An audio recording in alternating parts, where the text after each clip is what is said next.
चर्चा हुई है। अब हम बढ़ते हैं प्रश्नों की तरफ। काफी चर्चा कर ली हमने, ऐप रिलेटेड यूट्यूब से जुड़ी हुई बातें कर ली, अब हम प्रश्नों की तरफ बढ़ते हैं। तो स्क्रीन पर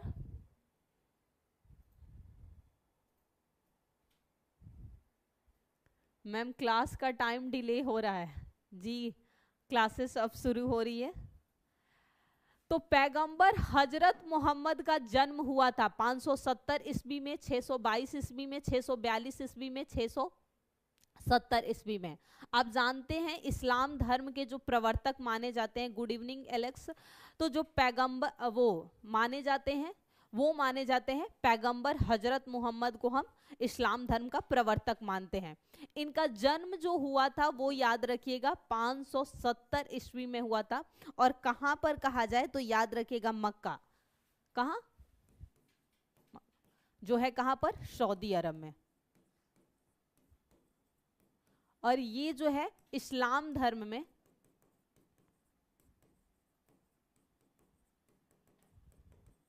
सबसे पवित्र स्थल माना जाता है,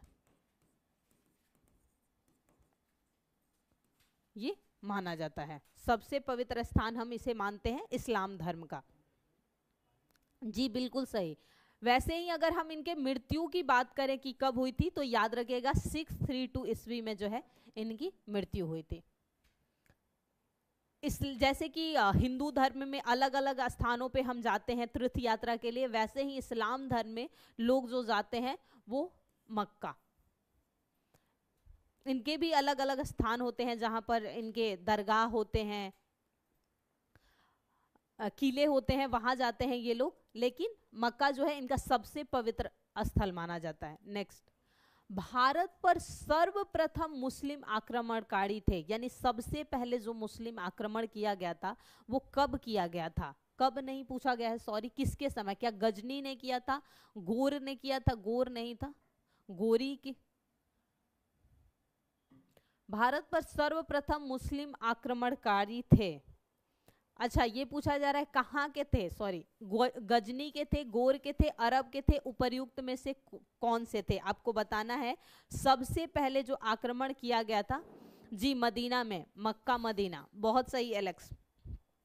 तो यहाँ पूछा जा रहा है, तो याद रखिएगा सबसे पहले अरबों ने आक्रमण किया था। किसने आक्रमण किया था भारत पे?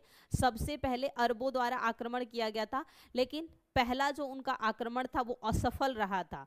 सब जो पहला सफल आक्रमण अरबों द्वारा किया गया था वो किया गया था 712 ईस्वी में। याद रखिएगा 712 ईस्वी में जो हुआ था वो पहला सफल आक्रमण हुआ था अरबों द्वारा।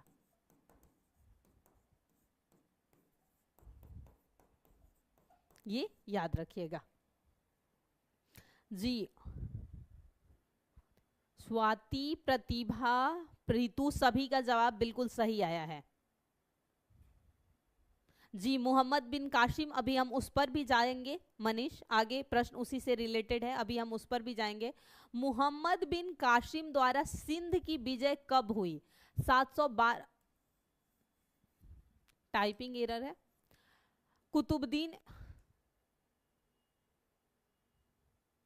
अच्छा हाँ, किसके समय काल में कहा जा रहा है कि हुई थी? कुतुबुद्दीन ऐबक, महमूद गजनवी, मोहम्मद बिन कासिम और मोहम्मद गोरी, किसके समय काल में? मोहम्मद बिन कासिम द्वारा जो सिंध की विजय हुई थी वो कब हुई थी? कुतुबुद्दीन ऐबक, महमूद गजनी, मोहम्मद बिन कासिम और मोहम्मद गोरी, किसके समय काल में?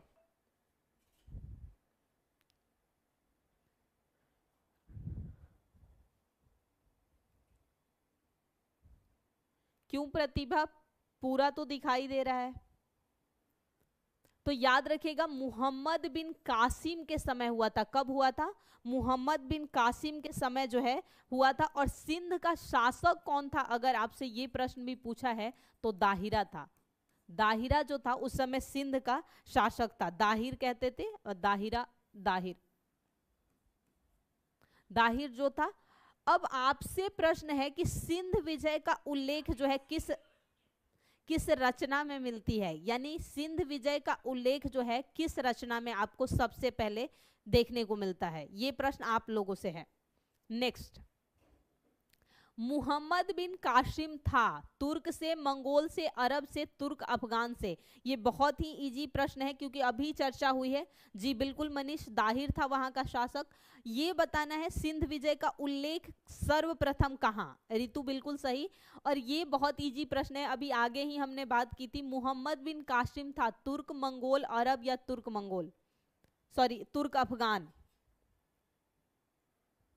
सिर्फ ऑप्शन दिखाई रहा है, दे रहा है। एक बार अपने फोन या लैपटॉप जिसमें देख रही हैं कट करके फिर से शुरू करिए। बिल्कुल, ऋतु का जवाब पहला सही आया है। चचनामा में, कहां पर मिलता है? चचनामा, जो एक अरबी रचना है, उसमें जो है सर्वप्रथम हमें देखने को मिला था चचनामा। बिल्कुल सही, अरब का था, क्योंकि सबसे पहले आक्रमण किसके द्वारा किया गया था? अरबों द्वारा ही किया गया था। नहीं, राजतरंगिणी में मिलता है मनीष कश्मीर का इतिहास। इनमें से कौन गजनी राजवंश का संस्थापक था? यानी गजनी का संस्थापक कौन था? अल्पतगीन, महमूद, सेबुक्तगीन और इस्माइल। गजनी का संस्थापक कौन था? तो याद रखिएगा, अल्पतगीन जो था गजनी का संस्थापक कहा जाता था। जी बहुत, चचनामा में। चचनामा को याद रखिएगा, कहीं कहीं दिया हुआ है कि इसके लेखक कौन है, लेकिन बहुत स्रोतों में आपको ये मिलता है कि चचनामा की रचना किसने की है, ये अज्ञात है। महमूद गजनी ने भारत पर 17 बार आक्रमण किया। बिल्कुल सही, आप जानते हैं कि भारत पर महमूद गजनी ने 17 बार आक्रमण किए थे। पहला स्टेटमेंट जो है बिल्कुल सही है। कारण क्या दिया हुआ है कि वह भारत में स्थायी मुस्लिम शासन की स्थापना करना चाहता था।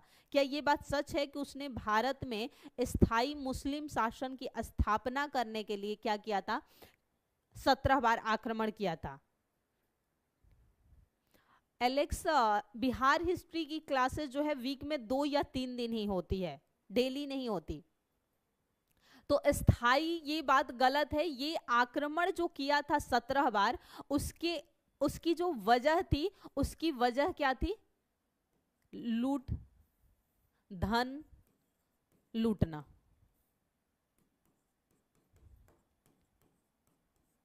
क्या वजह थी? मुख्य धन लूटना जो है वो मुख्य वजह थी। तो इसमें जो कारण होगा सी सही पर आर गलत, क्योंकि उसने स्थायी मुस्लिम शासन के लिए नहीं बल्कि यहां से ज्यादा धन लूटने के लिए किया था। तो ऑप्शन सी इज राइट। ए तो सही है पर आर जो है गलत है। लेकिन ध्यान रखिए, अभी काफी ट्रेंड में चल रहा है कथन और कारण। तो आपका जो पेपर होने वाला है अक्टूबर में, उसमें बहुत सारे ऐसे प्रश्न पूछे जाएंगे कथन कारण। क्योंकि 2023 के बात करूं तो यूपीएससी में भी कथन कारण से बहुत प्रश्न पूछे गए थे। आरओ का जो पेपर लीक हो गया, यानी कि री एग्जाम फिर से होने वाला है, उस पेपर में भी कथन कारण से बहुत प्रश्न पूछे गए हैं। तो अभी ट्रेंड में है, ऐसे प्रश्न पूछे जा सकते हैं, स्टेटमेंट भले ही कुछ और हो। निम्न में कौन चंदेल शासक महमूद गजनी से पराजित नहीं हुआ था? चंदेल शासक की बात हो रही है, मालवा का रीजन, मध्य देश।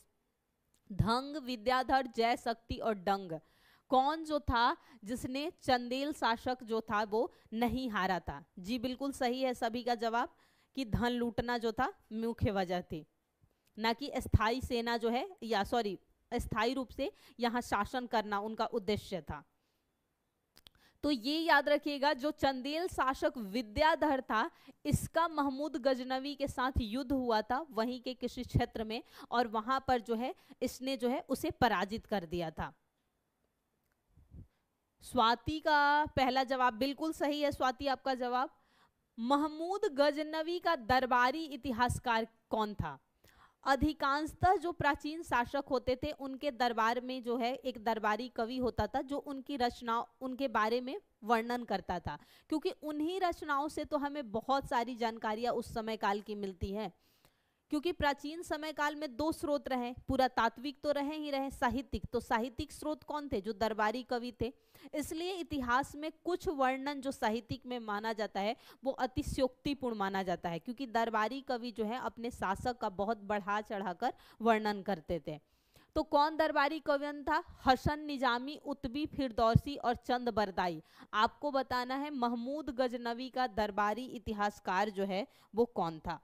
देखिए, चंद बरदाई तो होगा नहीं, क्योंकि हमने प्राचीन इतिहास जब चर्चा की थी मौर्योत्तर नहीं सॉरी गुप्तोत्तर, तो वहां चर्चा की थी, ये नहीं होगा। फिरदौसी, हसन, निजामी और इन्हीं तीनों में से होगा।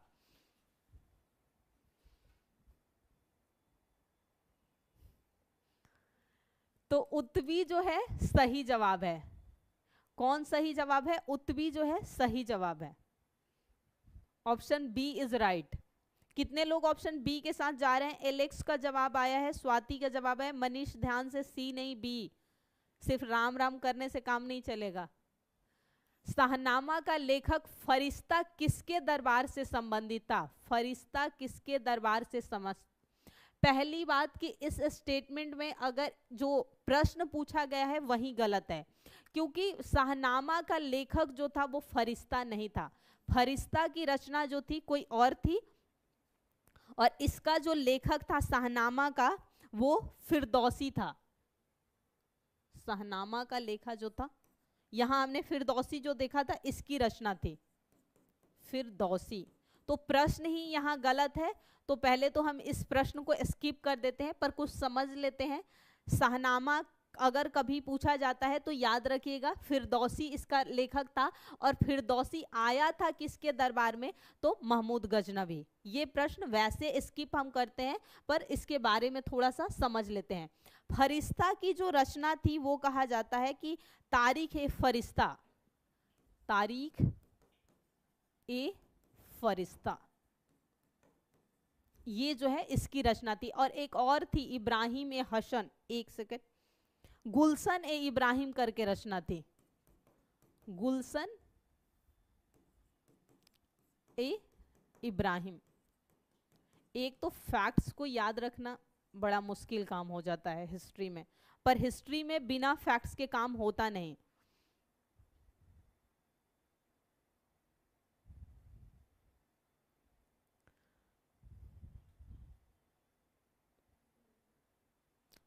बिल्कुल मनीष, बहुत सही जानकारी है आपकी।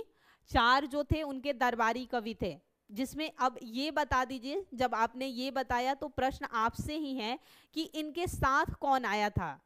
महमूद गजनवी के साथ भारत इनमें से कौन आया था? Come to next.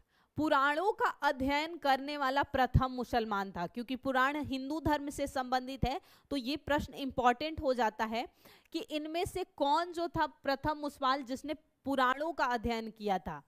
अब्दुल फजल, अब्दुल कादिर बदायूनी, अल बरूनी और दारा शिको।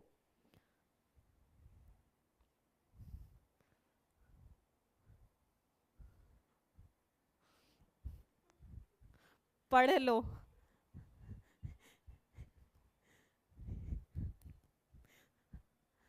पुराणों का अध्ययन कौन? अब मनीष पहले तो ऊपर वाले प्रश्न का जवाब आना चाहिए कि चारों में से कौन जो दरबारी था, दरबारी कवि जो आया था उनके साथ। ये शायरी जो कर रहे हो आप, उससे पहले जवाब दो कि कौन उनके साथ आया था।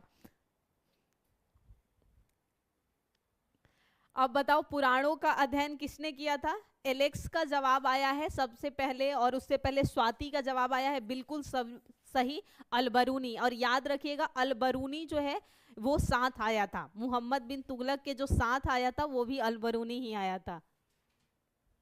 निम्नलिखित कथनों में से कौन अलबरूनी के संबंध में सही नहीं है? ध्यान से, सही नहीं है। वह एक धर्मनिरपेक्ष लेखक था, उसका ग्रंथ उस समय के जीवंत भारत से प्रभावित था, वह संस्कृत का विद्वान था, वह त्रिकोणमिति पर विशेषज्ञ था, का विशेषज्ञ था।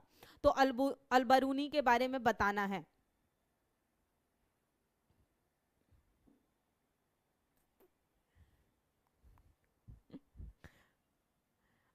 ये पहले का जवाब क्या होगा? मनीष ने ए दिया है, बिल्कुल सही। धर्मनिरपेक्ष जो है लेखक नहीं थे ये, तो ये गलत है। हाँ, इनकी जो रचनाएं थी उससे उस समय का, यानी जो तात्कालिक समय काल था उसके बारे में अच्छी जानकारी मिलती है भारत के इतिहास की, तो सेकंड स्टेटमेंट सही है। संस्कृत का विद्वान, याद रखिएगा अलबरूनी जो था कई विषयों का ज्ञानी था, खगोल पर अच्छे उसे ज्ञान थे, गणित का अच्छा ज्ञान था, उसके अलावा कह सकते हैं कि यहाँ लिखा हुआ है। हाँ, त्रिकोण गणित का भी उसे अच्छा ज्ञान था, तो कई क्षेत्रों में जो है उसे योग्यता प्राप्त थी, और अरबी में बहुत ज्यादा, अरबी का विद्वान कह सकते हैं इसे। तो फर्स्ट बिल्कुल सही है। कितने लोग ऑप्शन ए के साथ जा रहे हैं? स्वाति, एलेक्स, सभी का जवाब सही है, बिल्कुल सही।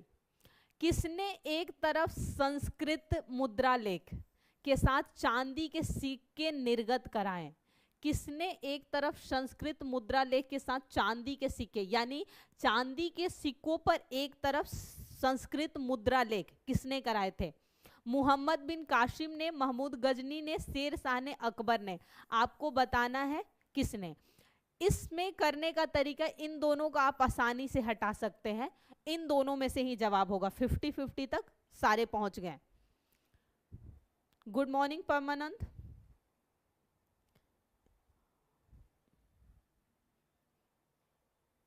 ग्यारह का ए, ओके ठीक है। 12 का जवाब किसका आया है? 12 में मनीष का पहला जवाब आया है, उसके बाद रितु का जवाब आया है 12 का। जी बिल्कुल, महमूद जो गजनवी थे, उनके समय काल में जो चांदी के सिक्के ढाले गए थे उसमें एक तरफ संस्कृत मुद्रा लेख जो है अंकित है। बहुत सही। Come to next question. निम्नलिखित में से मध्य एशिया के किस शासक ने 1192 ईस्वी में उत्तर भारत को जीता? अब सबसे पहला प्रश्न ये है आप सभी से कि 1192 जो है क्यों इतिहास में महत्वपूर्ण है? कौन सी ऐसी घटना थी जिसके लिए 1192 जो है महत्वपूर्ण है? जलालुद्दीन मंगबरनी, ये इसका जवाब नहीं, मैं वैसे प्रश्न कर रही हूं। गजनी का महमूद, सिहाबुद्दीन, मुहम्मद गोरी और चंगेज खा। बताना है आपको निम्नलिखित में से मध्य एशिया के किस शासक ने 1192 में उत्तर भारत को जीता, और क्यों फेमस है?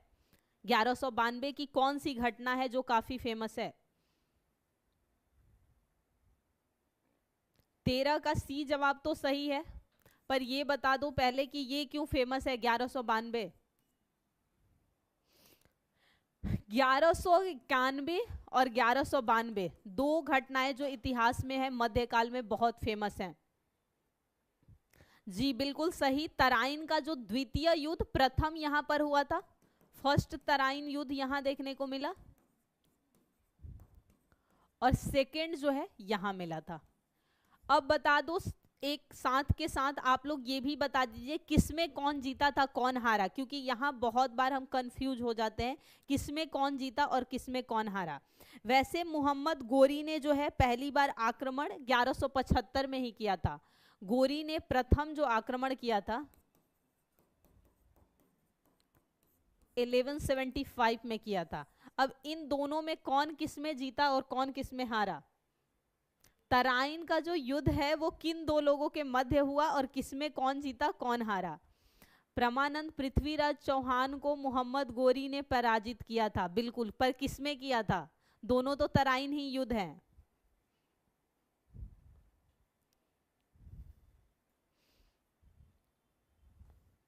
फर्स्ट में हारा, कौन हारा? मोहम्मद गोरी को सबसे पहले किसने पराजित किया था? मूलराज द्वितीय ने, पृथ्वीराज चौहान ने, जयचंद ने और पृथ्वीराज द्वितीय ने। पृथ्वीराज चौहान जो है इसे पृथ्वीराज तृतीय भी कहा जाता है। याद रखिए, ये प्रश्न भी पूछा जा चुका है, पूछा हुआ प्रश्न है कि किस नाम से, तो तृतीय। हाँ, अभी मनीष का जवाब सही आया, बिल्कुल सही तरीके से। हाँ, अब काफी लोगों का जवाब जो है सही आ गया, बहुत सही। अब साथ के साथ बता दीजिए जयचंद के साथ कौन सा युद्ध हुआ था मोहम्मद गोरी का, जो एक फेमस युद्ध हुआ है जयचंद के साथ। जयचंद याद रखिएगा गढ़वाल वंश का शासक है, गढ़वाल वंश का। और इसके साथ क्योंकि जयचंद ने गोरी की मदद भी की थी, जब तराइन का युद्ध हुआ था तो जयचंद ने गोरी की मदद भी की थी, लेकिन जयचंद के साथ ही आगे जाकर एक युद्ध हुआ है, वो बता दीजिए कौन सा, ताकि रिवीजन हो जाए अच्छे से।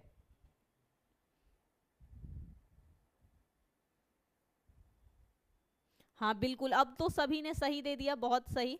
मोहम्मद गोरी ने, देखो आ भी गया, जयचंद को किस युद्ध में पराजित किया? प्रश्न जो मैंने पूछा वो प्रश्न आ भी गया आपके सामने। तराइन का युद्ध, प्रथम 91 92। तो इन दो में तो होगा नहीं जयचंद, क्योंकि इन दोनों का संबंध किससे होगा? मोहम्मद गोरी से, सॉरी पृथ्वीराज चौहान से, पृथ्वीराज चौहान। तो आपको बताना है, अब दो ही ऑप्शन है, 50-50 तक पहुंच गए। चंदावर का युद्ध 1194 और कन्नौज का युद्ध 1194। देखो कन्नौज का एक और युद्ध हुआ है, यहां ये कंफ्यूज नहीं होना है।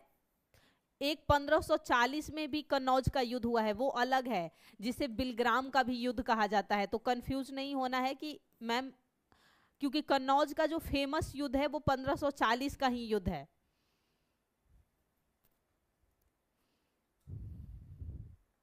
वाह क्या बात है मनीष, मुझे तो लग रहा है आप कहीं से कॉपी पेस्ट कर रहे हो।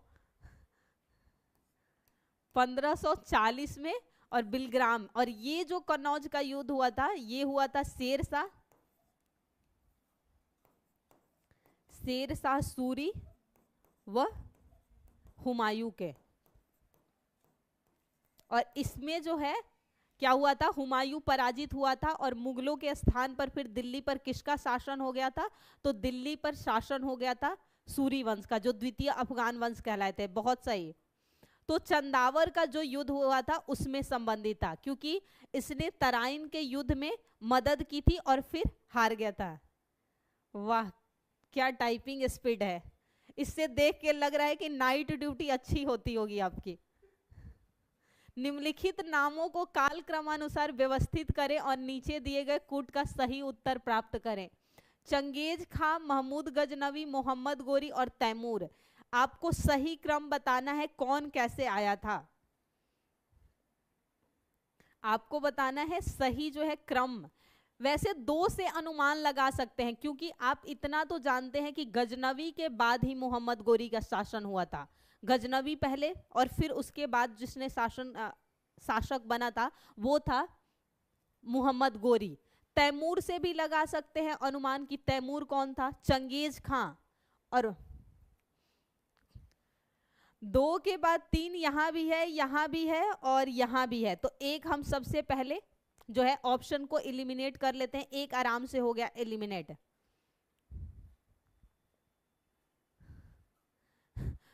मैं उस मनीष की बात कर रही हूं जिसकी वाकई टाइपिंग स्पीड ज्यादा है। मनीष आप दिल पे मत लें, मैं कह रही हूं मनीष कुमार को कह रही हूं, सक्सेना साहब को नहीं कर रही। तो इसमें बताइए, और तैमूर और चंगेज खां में बस आपको बताना है पहले कौन शासक बना था। दो मैंने बता दिया। 16 का बी मनीष का जवाब आया है, बिल्कुल सही मनीष। पहले इन दोनों का था, तब शासन किया था चंगेज ने, और सबसे लास्ट में तैमूरों का शासन हमें देखने को मिला था। तैमूर शासक जो थे वो लास्ट में हमें। कम टू नेक्स्ट। मोहम्मद गोरी के किस दास ने बंगाल एवं बिहार पर विजय प्राप्त की थी? कुतुबुद्दीन ऐबक ने, ये टाइपिंग एरर है, ऐबक होगा।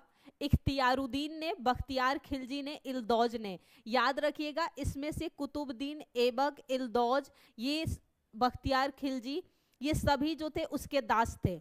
और इसका जो दास था फिर आगे कुतुबुद्दीन ऐबक का जो दास था वही था वो इल्तुतमिश, इसीलिए उसे दासों का फिर दास कह दिया जाता है। आपको बताना है।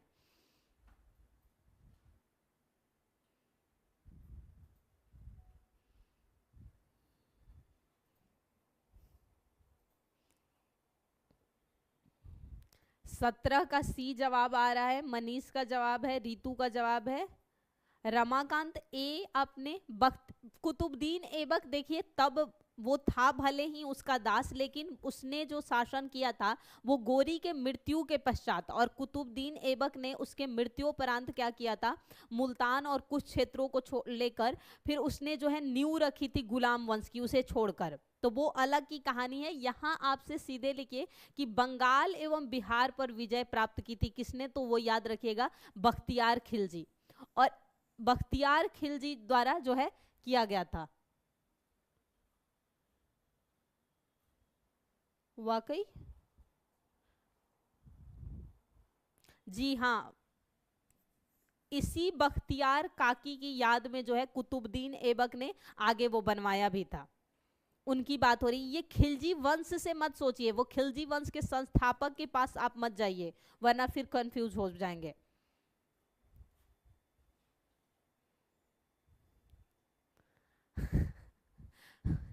अभय कभी कभी नाम पढ़ते वक्त ऐसा नहीं है कि मेरी कोई आपसे पर्सनल दुश्मनी है, दिख रहा है अभय लगभग आपके सारे जवाब सही रहते हैं, बस नाम पढ़ते वक्त कभी कभी छूट जाता है, डोंट माइंड।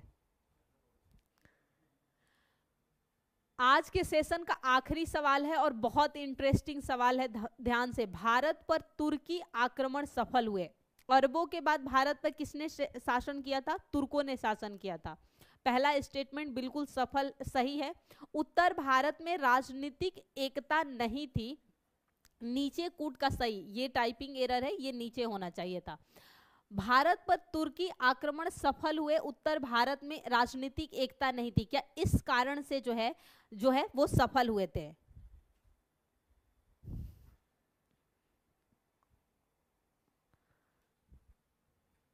ए कारण कथन कारण सही है और सही व्याख्या। कथन कारण सही है परंतु व्याख्या नहीं। कथन सही कारण गलत, कथन गलत कारण सही। आपको बताना है क्या होगा। ओके, एक्सप्लेन करना अब है क्यों दोनों ही सही है। आज मैं देखना चाह रही हूं, एक्सप्लेन आपको करना है कि क्यों दोनों स्टेटमेंट सही है। और आज देख रही हूं अब है, बताइए। अब टीचर क्या ही करे, कितनों का दिल टूटते रहता है, दुखते रहता है, कितने पर ध्यान दिया है। पढ़ लो। अब है एक्सप्लेन आपको करना है कि कैसे मैं मान लूं कि हाँ ये कारण जो है कथन से बिल्कुल सही है। एक्सप्लेन अभय की तरफ से आज होने वाला है। एक्सप्लेन जवाब, अभय जवाब दीजिए। अभी कब से आ रहा था मैम, आपका मेरा नहीं देख रही है, मैंने देख लिया। अब जवाब आपको देना है कि क्यों मैं मानूं कि राजनीतिक एकता नहीं थी और तुर्की आक्रमण जो है सफल हुए थे। वैसे आपका जवाब बिल्कुल सही है कि कथन कारण दोनों ही सही है और कथन जो है कारण से बिल्कुल उचित है।